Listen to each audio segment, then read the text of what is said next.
শীতকাল অনেকের প্রিয় ঋতু হলেও আমার কিন্তু খুব একটা প্রিয় না। এই কালটা আমার কাছে মনে হয় একটা অলস কাল। মানে সব কিছু করতেই একটু অলসতা লাগে, একটু কষ্ট লাগে। কোনো কিছুই কিন্তু থেমে থাকে না। রান্না, বান্না, খাওয়া সব কিছু কিন্তু চলতেই থাকে। কিন্তু তার মধ্যেও একটা অলসতা ভাব থাকে। সেজন্য এই ঋতুটা আমার কাছে একটু অলস ঋতুই মনে হয়। আসসালামু আলাইকুম, কেমন আছেন সবাই?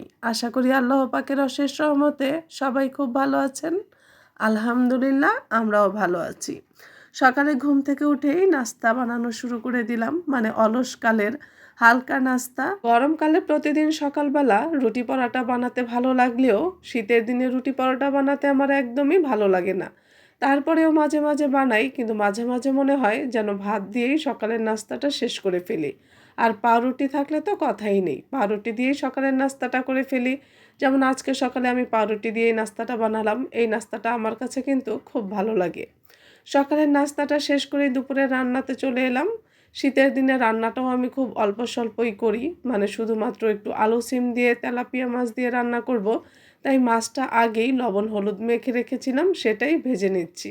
সকালবেলা আমি চেষ্টা করি সব কাজগুলো একবারে করে নেওয়ার জন্য, যেন পানিটা আমাকে বারবার ধরতে না হয়। শীতের দিনে পানি ধরা মানেই কিন্তু খুব কষ্ট। যার ভয়ে তো মাঝে মাঝে রান্নাঘরে আসতে ইচ্ছে করে না। তাই সবসময় আমি চেষ্টা করি আগেভাগেই পানির কাজগুলো করে রাখতে, যেন পরবর্তীতে রান্না করতে গেলে কষ্টটা কম হয়। কষ্ট কম হোক আর বেশি, কাজ তো করতেই হবে। রান্নাগুলো সব শেষ করে নিয়েছি এক এক করে। এক এক করে বলতে আগে একটু ভাত রান্না করেছিলাম, তারপরে মাছগুলো ভেজে রেখে এখন সেই তেলের মধ্যেই সিম ভেজে বাকি মশলাগুলো কষিয়ে তারপরে আলুগুলো কষিয়ে নিচ্ছি। যেহেতু আলুগুলো ভাজার সময় পাইনি, গ্যাস চলে যাবে সে চিন্তা করে আর আলুগুলো ভাজেনি। তারপর রান্নাটা শেষ করতে করতে গ্যাসটা একদম কমে গিয়েছিল, সেই কম আঁচেই রান্নাটা করে নিয়েছি। ভোরবেলা রান্না করতে গেলে দেখা যায় গ্যাসের কোনো সমস্যা থাকে না, কিন্তু তখন এতটা ঠান্ডা লাগে, ঠান্ডায় রান্না করতে ইচ্ছে করে না, ঘুম থেকেই উঠতে ইচ্ছে করে না।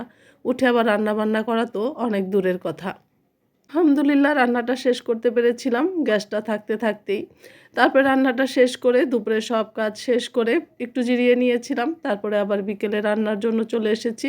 বিকেলে আর তেমন কিছু রান্না করব না, শুধুমাত্র একটু স্যুপ রান্না করব। আর সুপি নুডলসের মধ্যে একটু ডাম্পলিংয়ের মতো করে নিচ্ছি। এটা মোমো না, ডাম্পলিংও না, কিন্তু মোমোর খামির করে ডাম্পলিংয়ের মতো করে সেটা দিয়ে নিচ্ছিলাম। এটাও কিন্তু খেতে খুব ভালো হয়, যদিও ভেতরে পুর থাকে না।